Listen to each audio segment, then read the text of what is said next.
राम राम साथियों। अगर मैं आपसे कहूं कि भगवान श्री कृष्ण की नगरी आज भी समुद्र के नीचे सुरक्षित है तो क्या आप विश्वास करेंगे? और अगर मैं यह भी कहूं कि वैज्ञानिकों को वहां महल, सड़कें, बंदरगाह और दीवारें मिली है, तो क्या यह सिर्फ कहानी है या इतिहास का सबसे बड़ा दबा हुआ रहस्य?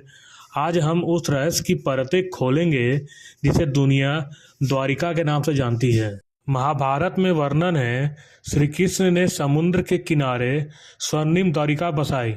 शहर इतना भव्य था कि देवता भी ईर्ष्या करते थे। लेकिन आधुनिक इतिहासकार वर्षों तक कहते रहे यह सिर्फ मिथक है। फिर 20वीं सदी में समुद्र के भीतर जो मिला उसने पूरी दुनिया की सोच बदल दी।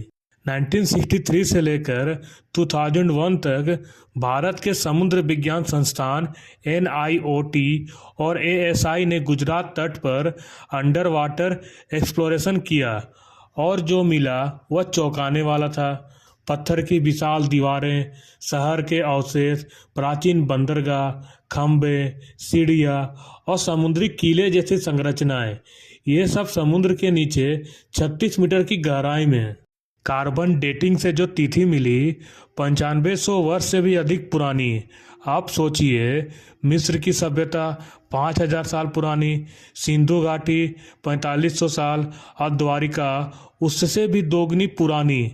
तो क्या महाभारत सिर्फ कथा है? महाभारत में वर्णन है, द्वारिका समुद्र के किनारे, कई द्वारों वाला नगर, जल मार्ग से सुरक्षित, भव्य प्रसाद, राजमहल और नगर के चारों ओर दीवारें। अंडर वाटर सिटी में ठीक यही सब मिला। यह संजोग है या इतिहास की पुष्टि? महाभारत के अनुसार भगवान श्री कृष्ण के देह त्याग के बाद समुद्र ने धीरे धीरे द्वारिका को निगल लिया। भूगर्भ शास्त्र कहता है, लास्ट आइस एज के बाद समुद्र स्तर तेजी से बढ़ा, जिससे कई तटीय सभ्यताएं डूब गई। दोनों कथाएं बिल्कुल मेल खाती है। अब सवाल उठता है, क्या महाभारत इतिहास है? जब विज्ञान उसके भौगोलिक विवरणों की पुष्टि कर रहा है, तो क्या समय आ गया है कि हम अपने इतिहास को नए सिरे से लिखें? समुद्र से निकली वस्तुएं जो आज के जमाने में सबूत है, पत्थर के एंकर, मिट्टी के बर्तन, संरचनात्मक अवशेष, समुद्री दीवारें, सब प्रमाण देते हैं कि यह एक उन्नत बंदरगाह सभ्यता थी। क्या सरकार ने आधिकारिक पुष्टि की? आंसर हाँ, NIOT और ASI की रिपोर्ट उपलब्ध है। फिर दुनिया क्यों नहीं मानती? आंसर, क्योंकि इससे इतिहास की पूरी टाइमलाइन बदल जाएगी। प्लेटो ने अटलांटिस का वर्णन किया, एक उन्नत नगर जो समुद्र में डूब गया।